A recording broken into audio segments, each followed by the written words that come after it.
Hello, this is Yaakov Kronenberg from Jerusalem, and tonight another class in a series of classes on Libra ascendant and Venus in the different signs. And tonight we'll be talking about Venus in its own sign in Libra.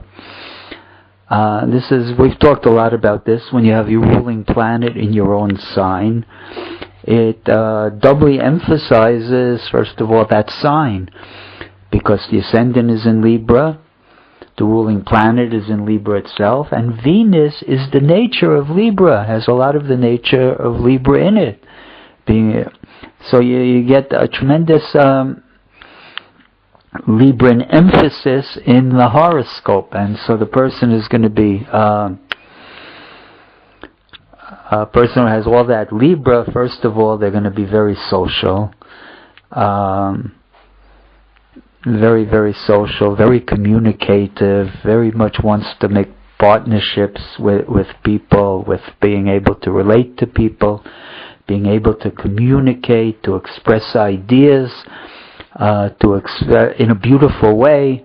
The Venusian not only likes to express things, but they like to express it in a beautiful, in an artistic way. So somebody who has all this on the ascendant, they're going to try to do this. And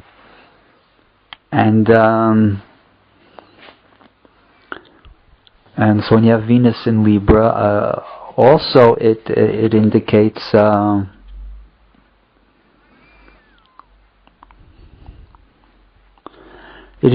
desire to communicate, which we talked about, and it also indicates artistic ability a lot of the time. I've seen a lot of people that have the Venus on the ascendant that went off into artistic types of careers, artistic types of professions. I just recently had a woman here for a reading that she was a Venus rising with a she was a Libra rising with Venus in Libra on the ascendant, and 3 other planets in Libra. And so she was an interior decorator. She was a very successful interior decorator. But again, the love of beauty was there in her chart. She likes to design things that are very beautiful. Tonight we're going to do the horoscope of a very famous poet who also had Libra on the Venus and Libra on the ascendant. But again, when you have this Libra thing, there's always disadvantages with Libra. Every sign has its advantages and disadvantages. First of all, the Libra does not like to fight. Usually it likes to make peace. So sometimes it'll put up with a lot of things that it shouldn't put up with, because it does it, just to avoid antagonizing situations and things like that. And so sometimes the Libran will suffer like that, and the Libran is always striving for balance, right? The Libran is the scales. In Hebrew it's called moznayim, the scales. And a Libra is always trying to find balance, and and so sometimes it's always afraid of offending people a lot of the time. It always likes things on the surface. What do you call it? It likes the surface, everything to be okay on the surface. They push everything. The type of people who put everything that's displeasant, unpleasant, and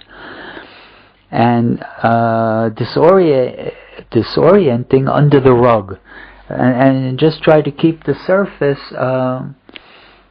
Try to keep the surface smooth, and that's what they like. They don't like emotional outbursts and things like that. In other words, you can always look at from a sign. It's a teacher's secret in Jewish astrology. If you want to understand the real meaning of a sign, what the sign doesn't like, look at the sign after it. Right? You see the Scorpio. So the Scorpio is this tremendous, turbulence, emotional intensity, and Libra will be on the 12th house of of a Scorpio, because it doesn't like that intense. It likes to keep everything on the surface. So when you'll have, say, Scorpio ascendant and Mars in Libra, the Scorpio can't come out with itself, because the Mars in Libra is always trying to balance things and make peace, and the Mars always, the Scorpio always wants to make turbulence. So it's so you see in situations like that you can learn about the Libra from seeing where the other planets are, the other signs are in connection with it.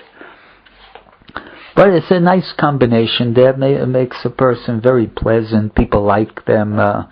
It makes them attractive, right? The first house is the appearance. So when you have Libra there, it naturally makes a beautiful appearance.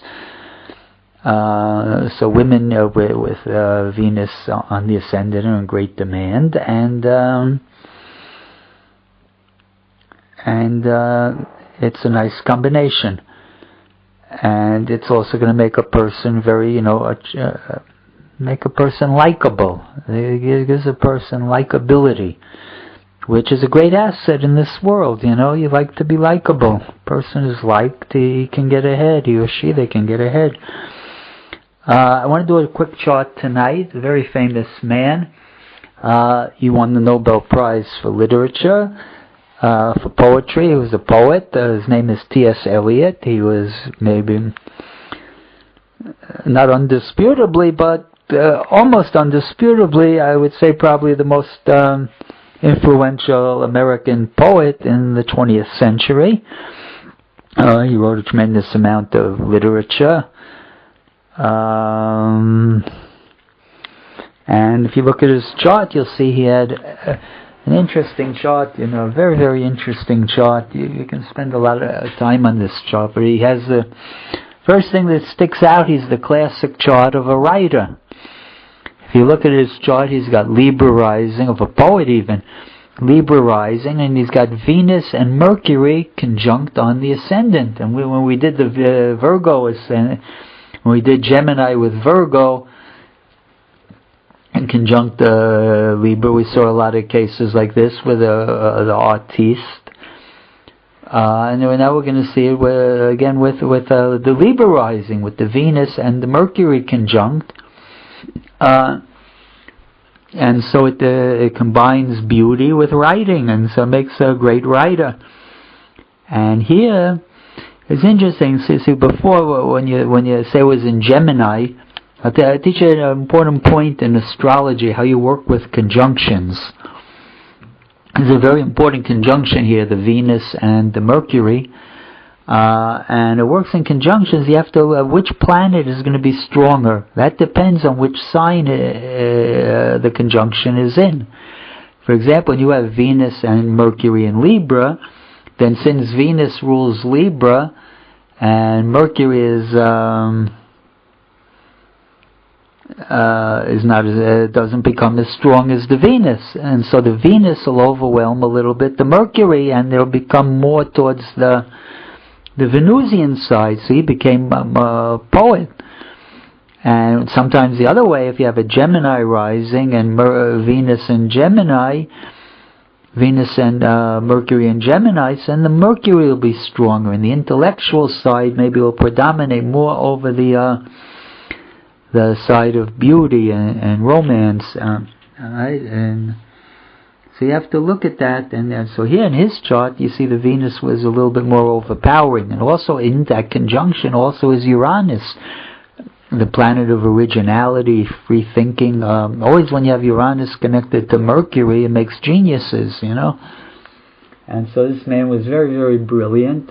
He graduated Harvard in 3 years instead of 4. But so you see, he has the 2 intellectual planets on his ascendant, Uranus and Mercury. Uranus is the higher octave of Mercury, so he was a very, very brilliant man. And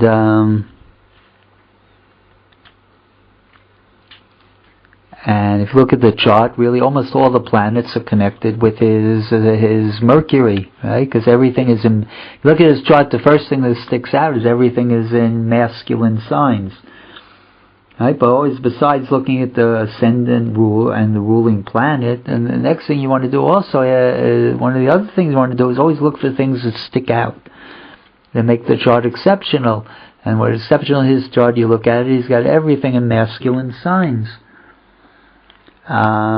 He's got 2, 4, 5, 7, 8, 9, 10, 11 out of 16 points in air, so tremendous intellectual abilities, but he had no water and no earth. And he suffered greatly in marriage. His first wife was a disaster. If you look at his chart, he has...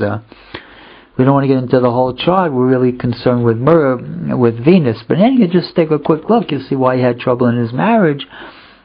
Is that his moon was conjunct Pluto and Neptune. Neptune conjunct the moon always makes a woman who's way off, can be oversensitive, over imaginative, not normal. And the Pluto there was some kind of aggressiveness. The Mars opposite the moon. And so he suffered greatly in his first marriage, but he got married again. His second marriage was when he was 68. He married a girl 30. And you see that the second marriage he learned from the 9th house, Gemini cusp, and the ruler is on the ascendant, conjunct his ruling planet. So it's a real soul union. And I thank everybody for listening.